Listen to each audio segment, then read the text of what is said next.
A pleasant good afternoon, everybody, and welcome to Citi Field. Gary Cohen, Ron Darling with you today as the Mets play their makeup game with the Marlins. The game postponed last Thursday.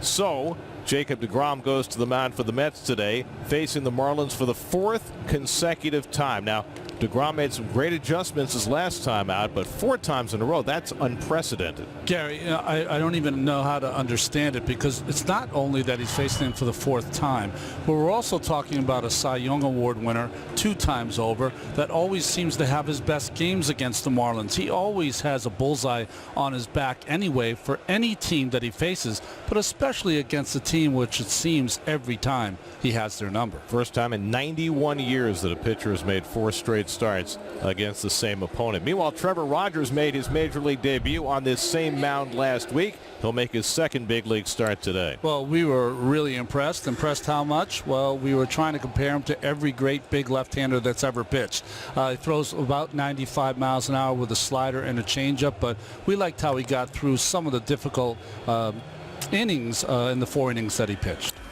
Jacob deGrom in the daytime. It's a great formula. It's got a lot of weapons. Take a look at that when we come back. Mets and Marlins coming up on SNY. Recently from the COVID IL, Mets will see him for the first time. Corey Dickerson batting leadoff for the first time this year. Jesus Aguilar out of the lineup. In fact, not even here. He's got some back issues. Marlins played home yesterday, flew up to New York for this game. They'll fly back home after the game. They're not happy. Don Mattingly is not happy about having to do that. And so it'll be an angry bunch of Marlins to face deGrom this afternoon. I mean, who would be, but welcome to 2020. There's the Toyota numbers for Jacob deGrom. In his last 13 innings since recovering from that neck soreness, has only given up 1 run. Well, facing the Marlins for the 4th straight time. In the first 3, he's 1-0. Get the first out of the day.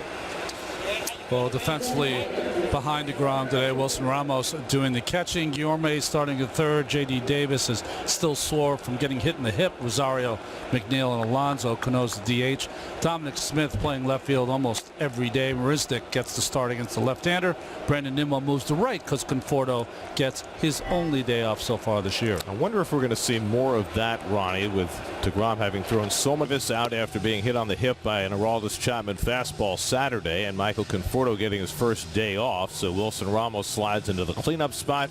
Jake Marisnik and Luis Guillorme get starts. Jeff McNeil slots into the top of the order. 5 left-hand bats in the lineup against the left-hander Trevor Rogers. The Land Rover numbers for Trevor Rogers. Just 1 start against the Mets on this mound. This will be his 2nd, of course.